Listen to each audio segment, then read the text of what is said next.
This story is titled, Stepsister Falsely Accused Me of SA, so she and her bro could take my dad's inheritance, but karma hit hard. Hey everyone! If you're enjoying these stories and want to support the channel, don't forget to hit that subscribe button. It really helps our channel. Now let's start the video. OP starts by saying, Hey everyone, I'm Ethan. It's my first time posting here. I told my friend what happened to me with my family. He suggested posting it on Reddit to hear your opinions. Alright, let me set the scene. My 33 male dad married Sam and Katie's mom, Linda. She was 39 back then, and I was 12. Linda had been widowed for a few years, and she came into the marriage with 2 kids of her own. Sam, who's 5 years older than me, and Katie, just a year younger than me. It wasn't exactly the Brady Bunch. Sam and Katie didn't hide the fact that they resented me. I guess I was an easy target. My mom had passed away a couple of years before, and I was still grieving when Linda and her kids moved in. Sam was always the alpha, taking every opportunity to boss me around or make me feel like I didn't belong. Katie was quieter, but her jabs were just as sharp. You're not really family, she once said when Dad wasn't around. Stuff like that stung, but I tried to brush it off. Over the years, we kind of settled into this Cold War dynamic. We tolerated each other for Dad's sake, but it was clear we were more rivals than siblings. When Linda passed away a few years ago, she was 54. I thought maybe things would change. I mean, we were all adults now, right? Wrong. If anything, the tension got worse. Fast forward to the present. Dad's getting older, and he's been open about wanting to finalize his will. He's always been upfront about his plans, splitting things fairly between the 3 of us. His logic was simple. We're all his kids now, and he wanted to treat us equally. I thought that was fair. Sam and Katie? Not so much. Sam's always had this entitlement thing going on. He's the oldest, so he acts like he should be Dad's right-hand man. Katie, meanwhile, plays the innocent, supportive daughter when Dad's around. But behind his back, she's just as calculating as Sam. I knew they weren't thrilled about the will, but I didn't realize how far they'd go to tip the scales in their favor. Which brings us to that fateful family dinner. It was supposed to be a nice evening. Just the 4 of us, catching up and enjoying Dad's famous lasagna. We'd barely gotten through the first round of small talk when Katie suddenly pipes up. I've been holding something in for years, she says, her voice shaky. The room goes silent. Dad looks up from his plate, frowning. What do you mean, Katie? She takes a deep breath, her eyes darting between Dad and Sam. I didn't want to bring this up, but I can't stay silent anymore. When we were kids, he hurt me. I blinked, my fork froze in midair. Was she talking about me? Dad's face turned pale. Who hurt you? Katie looked down, her hands trembling as she toyed with her napkin. Him, she whispered, barely glancing in my direction. It felt like the air had been sucked out of the room. My heart started racing. What the hell are you talking about? I asked. Katie flinched like I'd just yelled at her. Sam, ever the protective older brother, jumped in immediately. Don't you dare talk to her like that, he shouted, his eyes blazing. Dad held up a hand to silence me, his expression unreadable. Katie, he said softly, are you saying he did something to you? She nodded, tears brimming in her eyes. I didn't think I'd ever have to say it out loud. I thought I could just move on. But now that we're talking about the will, I realized I can't let him benefit after he molested me. And just like that, the room tilted on its axis. This is insane, I said, my voice shaking with anger. You're making this up. Katie burst into full-on sobs, and Sam put an arm around her shoulders. You see how defensive he's getting, Dad? That's guilt. That's what guilt looks like. No, this is what being falsely accused looks like. I shot back. This is ridiculous. Katie, you know that never happened. Dad looked torn, his eyes flicking between me and Katie. Sam, he said finally. What do you think? Sam sighed, playing the concerned older brother to perfection. I believe Katie. Why would she lie about something like this? It's not like she gains anything by speaking up. Oh, but she did. They both did. This wasn't about justice or closure. This was about something else. I thought it might be about the will. Katie and Sam had always resented me, and now they had the perfect excuse to cut me out completely. But I wasn't sure what's their motive, and where the hell did the molesting shit came from? Dad, you can't seriously be considering this, I said, desperate to get through to him. I don't know what to think, he admitted, his voice heavy with emotion. This is a lot to process. Katie sniffled, wiping her tears with her napkin. I didn't want to ruin dinner. I needed to say it. Sam nodded solemnly. We understand, Katie. You're so brave for speaking up. Brave? Are you kidding me? I looked around the table, feeling like I was in the Twilight Zone. This wasn't just an accusation. It was a calculated move, and I was their target. After Katie's meltdown at dinner, the whole family dynamic went straight into freefall. I'd wake up every morning feeling like I was walking into a courtroom where the jury was still deliberating, and the stakes were my entire future. The worst part? The prosecution was Katie and Sam, tag-teaming their way to Dad's heart and wallet. The next surprise came on a random Tuesday. I'd just gotten home from a long day, hoping to grab some leftovers and crash, when I noticed an envelope on the kitchen counter. It stood out immediately, too formal-looking for the usual bills or junk mail, and my name was written on it in Sam's annoyingly precise handwriting. I should have left it alone. Something about it screamed trouble. I tore it open, expecting another passive-aggressive note or some twisted ultimatum. What I found instead is a formal notice of intent to sue.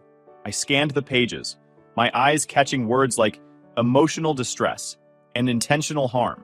It wasn't just vague, it was designed to ruin me without actually saying much. And then I saw the worst, the demand for damages. They wanted money, of course, but this wasn't just about cash. It was about dragging my name through the mud and making me look like a monster. I sat down at the table, the paper shaking in my hands. A million thoughts raced through my mind, most of them variations of, "Are you kidding me?" It was bad enough they'd turned Dad into their personal puppet, but now they were trying to destroy me completely. This wasn't just manipulation anymore. It was open war. Later that evening, I shoved the letter at Dad, desperate for him to see through their nonsense. "This," I said, pointing to the pages, "is what your precious Katie and Sam are up to now." He picked up the letter, squinting at the legal jargon, his face drawn and tired. When he finally set it down, his response made my stomach drop. "This is a family matter," he said quietly, like he was trying to convince himself as much as me. "We shouldn't let it get this far. They're the ones taking it this far, Dad." My voice cracked as I slammed my hand on the table. "And you're just standing there, letting them destroy me." He rubbed his temples, looking older than I'd ever seen him. "I'll talk to them." But he wouldn't. He never did. I could already see how it would play out. Katie would cry. Sam would talk circles around him. And Dad would do what he always did. Nothing. I was on my own, and I knew it. The worst part wasn't the lawsuit itself, though that was bad enough. It was knowing that even if I somehow managed to win, I'd still lose in the court of public opinion. At least the opinion of my family. Katie and Sam had already painted me as the villain, and this was just their final brushstroke. But if they thought this would break me, they were wrong. They might have fired the first shot, but they'd just given me a reason to fight back. The next morning, I was in a lawyer's office. A dingy little place downtown that smelled like old paper and desperation. My lawyer, Angela, was sharp, no nonsense, and exactly the kind of person I needed. She flipped through the notice with a calm expression, her pen tapping against the edge of her desk. "Well, this is creative," she said, a faint smirk tugging at the corner of her lips. "They've thrown everything but the kitchen sink into this claim. Emotional distress, reputational damage. Honestly, it's almost impressive how vague they've managed to keep it." I slumped in my chair, my frustration bubbling over. "Impressive? They're accusing me of things I didn't do, Angela. They've already turned my dad against me. Now they're trying to ruin me completely." Angela set the papers down and leaned back in her chair, her gaze steady. "Let me be clear about something. They're banking on intimidation. This is a scare tactic, plain and simple. They're hoping you'll panic, settle, or back off entirely. But their case? It's weak. Paper thin, actually." Her confidence was a small but much-needed lifeline. "So, what do we do?" She gave a small shrug. "First, we respond formally. I'll file a motion to dismiss the frivolous parts, which is basically everything. Then we'll gather evidence, poke holes in their story, and let the court see what this really is. A pathetic attempt to bully you into submission." I wanted to believe her, but doubt still gnawed at me. "What about the rest of the family? They're already against me. If this goes public..." Angela raised a hand, cutting me off. "Let me worry about the legal side of things. Your job is to stay out of trouble and not give them any ammo. The court deals with facts, not family gossip. And trust me, the facts are on your side." Her words were strong, jolting me back to reality. For the first time in weeks, I felt like I had a fighting chance. Angela was a professional, and while Katie and Sam might have mastered the art of manipulation, they didn't have the law on their side. As I left her office that day, a new thought took root. Maybe, just maybe, I could come out of this mess not just intact, but stronger. Katie and Sam might have started this fight, but they'd just made a critical mistake. They underestimated me. I may not know what lies ahead, but I'm feeling optimistic about the lawsuit. I'll keep you guys updated. Update 1 point. Hey guys, it's Ethan. Guess what? The fight turned real when the lawsuit moved forward. Angela worked fast, filing a motion to dismiss the more ridiculous claims in the suit. They've got nothing to stand on, she said, her tone crisp. But we need to be strategic. They're using this as a platform to keep their story alive, and that's where they're dangerous. The depositions were brutal. Katie cried through hers, giving vague statements about how my actions had ruined her ability to trust and caused her unimaginable stress. Angela was unshaken. She leaned forward, her tone cutting but calm. Can you provide specific instances of these alleged actions? Katie stammered, her narrative falling apart under scrutiny. She managed to string together a few exaggerated stories, but nothing held up when Angela pressed her for dates or evidence. Sam, of course, tried to play it cool. He spoke in measured tones, giving long-winded explanations that boiled down to nothing concrete. At one point, he said, "This isn't about facts. It's about the impact of his behavior." Angela raised an eyebrow, her voice sharp. "Impact requires evidence.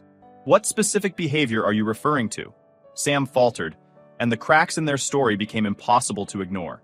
Equark. Still, even with the lawsuit thing, Katie's accusations started to spread. Sam and Katie didn't just rely on Dad's doubt to do the damage. They worked overtime to make sure everyone in the family heard their version of events. It wasn't direct or confrontational. They were too smart for that. They used insinuation, whispers, and well-timed emotional breakdowns to weave their narrative into every corner of my life. At first, I thought the fallout would stay within our immediate family.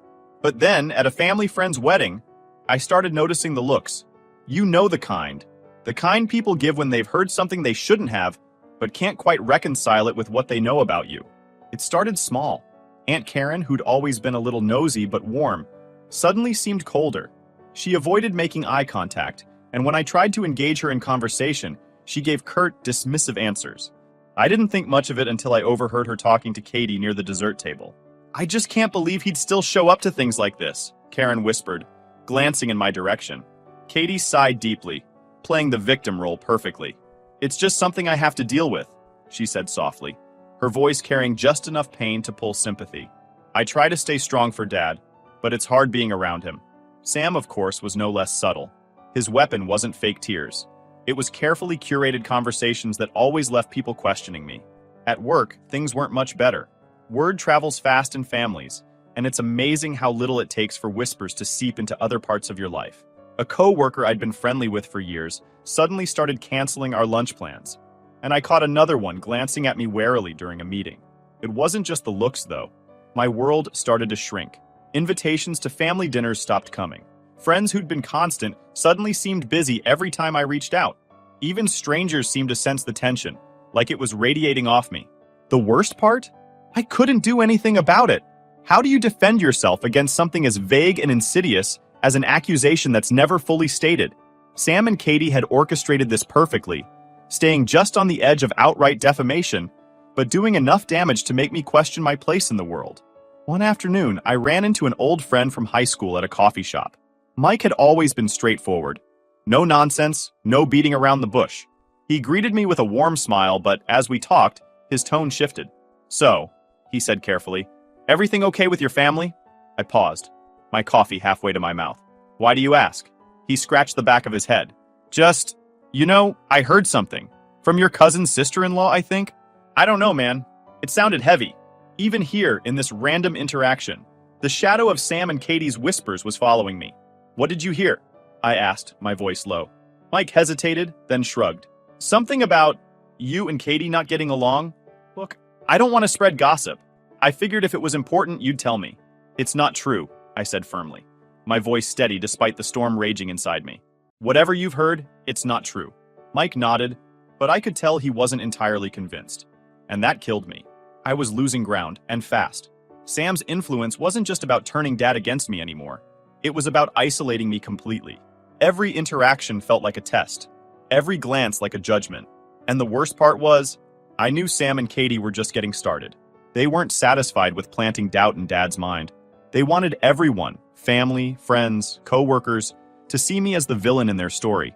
And if I didn't find a way to fight back, they'd succeed. I realized that if I stayed passive, Their version of the story would be the only one people ever heard. And I wasn't about to let them take everything from me without a fight. After months of back and forth, the judge finally dismissed most of their claims as unsubstantiated and without merit. Katie and Sam's case was reduced to a single minor claim, which Angela settled out of court for a symbolic dollar amount. "It's a win," she said with a triumphant grin. "They didn't want a trial because they knew they'd lose everything. So this is where I am right now. I actually still feel miserable and do not think they will let me on my own. If anything happens, I'll post an update here.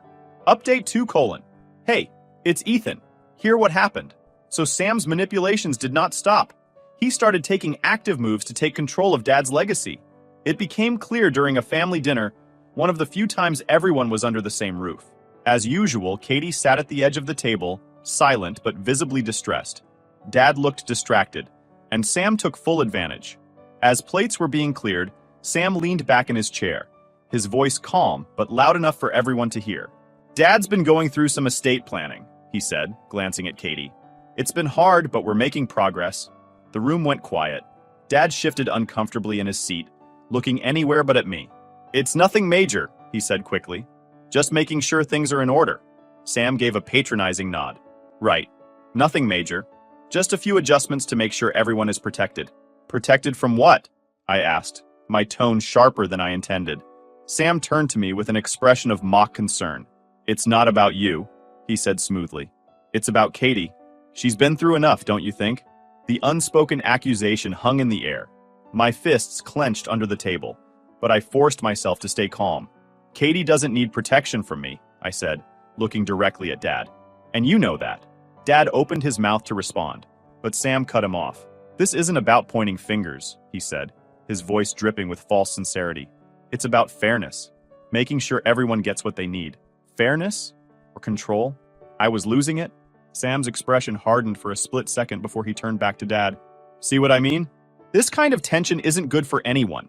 That's why it's so important to handle this now." After that dinner, I couldn't sit idly by anymore. I started paying closer attention to Sam's moves, and the pattern became clear. He wasn't just advising Dad, he was inserting himself into every decision. He scheduled meetings with Dad's attorney under the guise of helping out. He brought over spreadsheets and folders, presenting them as tools for simplifying the estate, but clearly designed to benefit himself and Katie. One day, I stopped by Dad's house unannounced. Sam was there, as usual, sitting at the dining table with a laptop and a stack of papers. Dad sat across from him, looking exhausted. "What's going on here?" I asked, stepping into the room. Sam didn't even look up. "Just helping Dad organize a few things," he said casually. "You know, estate stuff." Dad gave me a strained smile. "Sam's been a big help lately. I'm not as sharp with all this paperwork as I used to be." I walked over, glancing at the documents on the table. "Have you run any of this by your attorney?" Dad hesitated, and Sam jumped in. "We're just brainstorming right now," he said smoothly. "No need to involve lawyers yet." "That's exactly when you should involve a lawyer," I said, my voice firm. "Dad, you don't need Sam to manage this for you. If you want help, hire a professional." Sam laughed lightly, finally looking up at me. "Always so suspicious."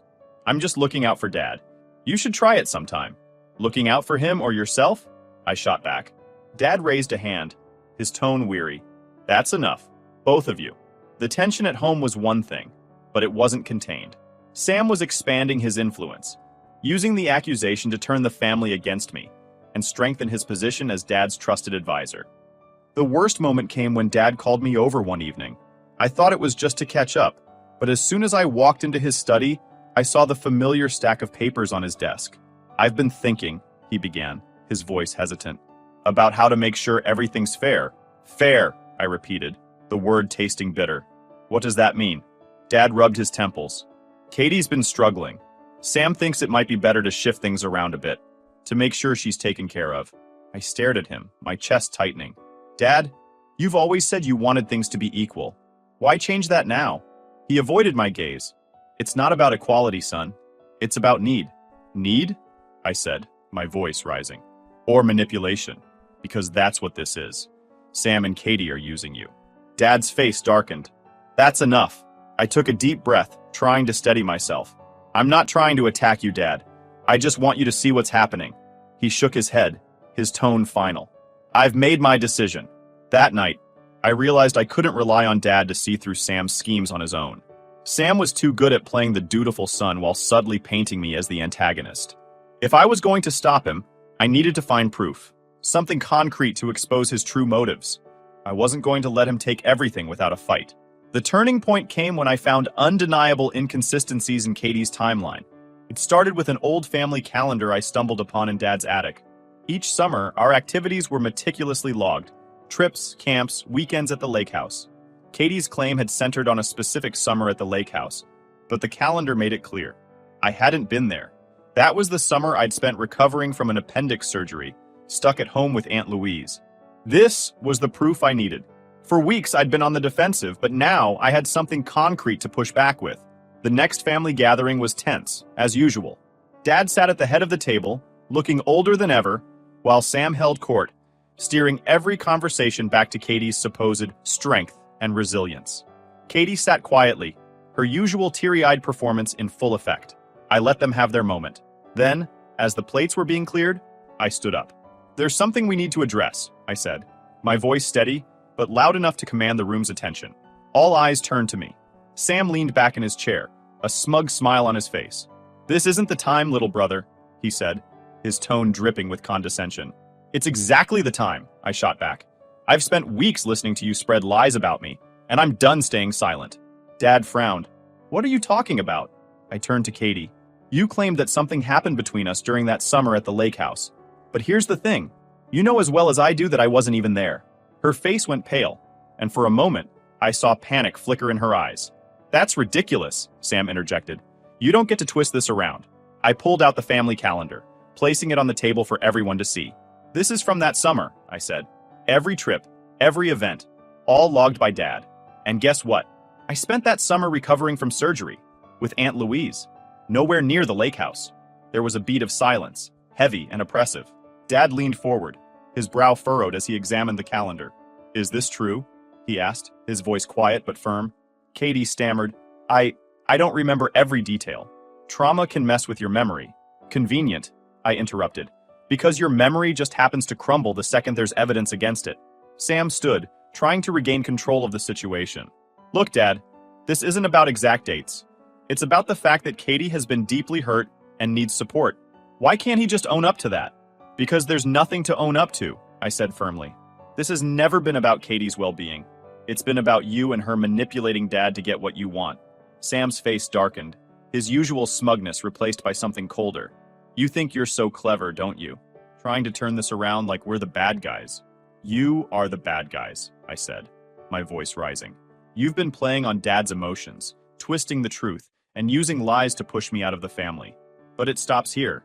For the first time, the family didn't immediately jump to Katie's defense. Instead, they looked to Dad, who was staring at the calendar in silence. Finally, he looked up, his expression a mix of confusion and anger. "Katie, why didn't you mention this before? If the timeline doesn't match, how am I supposed to believe the rest of your story?" Katie's tears came then, but they felt more desperate than genuine. "Dad, I didn't mean to. I don't know what to say." Sam stepped in, his voice low and controlled. "She doesn't have to explain herself to him. We're trying to protect her, not put her on trial again." "No one's on trial," Dad said, his tone sharper than I'd heard in months. "But if what he's saying is true, then I need to reevaluate everything. I can't just ignore this." The rest of the evening passed in a blur. Katie retreated into silence, and Sam, for all his composure, seemed rattled. I could feel the shift in the air, subtle but significant. For the first time, the family wasn't blindly accepting their version of events.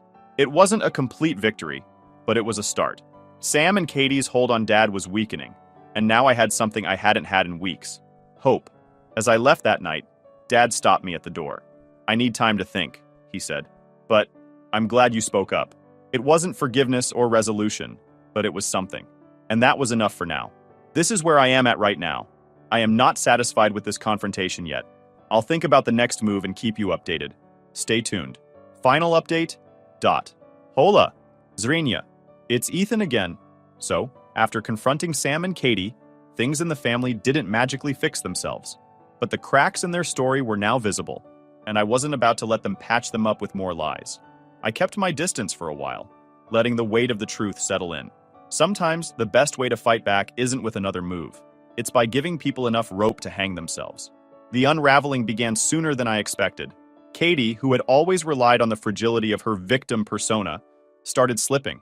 The more people questioned her story, the more inconsistencies came to light. At a family gathering a few weeks later, she made the mistake of elaborating. It wasn't just the lake house, she told Aunt Louise in a hushed tone that wasn't as hushed as she thought. There were other times, too. I just haven't had the strength to talk about them. I caught Louise frowning from across the room. She glanced at me briefly before turning back to Katie. But you told me it happened at the lake house. That was the one place you were certain about, Katie stammered, trying to backtrack. It's hard to keep it all straight. It was a long time ago. My cousin's frown deepened, and she didn't press further, but the damage was done. I knew Louise well enough to know she'd be connecting the dots, and seeing how little sense Katie's claims made. Sam, meanwhile, was too arrogant to realize his control was slipping. He continued to act like the family's savior, pushing harder for changes to Dad's will. But his overreach was starting to work against him. I learned from Dad's attorney, a no-nonsense woman named Ms. Taylor, that Sam had been calling her incessantly. He's relentless, she told me over the phone. Keep asking about options to adjust the distribution. Did he ask you to exclude me entirely? I asked, already knowing the answer. There was a pause. Let's just say he's been persuasive about reallocating assets to better support Katie. Of course he has, I muttered. Thanks for letting me know. Ms. Taylor's tone sharpened. For what it's worth, I've worked with your father for years. He's a fair man. I think he's starting to see through their intentions. It was a small reassurance, but enough to push me forward. The real turning point came when Katie and Sam's greed finally outpaced their planning. Sam, emboldened by what he thought was his dominance, pushed Dad to sign a new version of the will. What he didn't realize was that Dad had grown suspicious since the calendar incident. Instead of signing blindly, Dad asked to meet with Ms. Taylor first. At that meeting, Sam showed his hand. He brought Katie along, both of them insisting that the changes were urgent. Katie cried, of course, and Sam spun his usual tale about protecting the family. But Ms. Taylor, sharp as ever, asked one simple question. Why the urgency? Has there been a change in circumstances? Sam faltered, caught off guard. Well, Katie's been struggling, and we want to make sure she's taken care of before things get complicated. Complicated how? Ms. Taylor pressed. Katie started crying harder, but it wasn't enough to distract from the fact that Sam didn't have a real answer. Dad, sitting silently through the exchange, finally spoke. I don't think we need to make any changes right now, he said, his tone calm but firm. I'd like to take some time to review everything. Sam's face hardened, but he couldn't argue without looking suspicious. Katie shot him a panicked look, but he just nodded tightly. They left the meeting empty-handed. When Dad told me about the meeting later, I could see the shift in his demeanor. He wasn't fully on my side yet, but he was starting to question everything. I don't like feeling rushed, he admitted. And Ms. Taylor's right. There's no reason to make hasty decisions. Good, I said, because hasty decisions are exactly what they want. In the weeks that followed, Sam and Katie's desperation became more apparent. They started pushing harder, but their tactics were unraveling. Family members who had once avoided me were now asking questions. Aunt Louise and uncles, even some of the cousins. One by one, they began to see through the facade. The final blow came during another family dinner, one that Sam had insisted on hosting. He'd planned it as a way to bring everyone together, but it quickly turned into his undoing. Midway through the evening, Aunt Louise stood up, clearing her throat. Katie, I have a question, she said, her tone unusually stern. Katie froze. What is it? Louise folded her arms. You've said a lot about what happened, but the more you talk, the less sense it makes. You say it was the lake house, but you've also said it wasn't. And now you're saying there were other times? Which is it? Katie's face went pale. I don't remember everything exactly.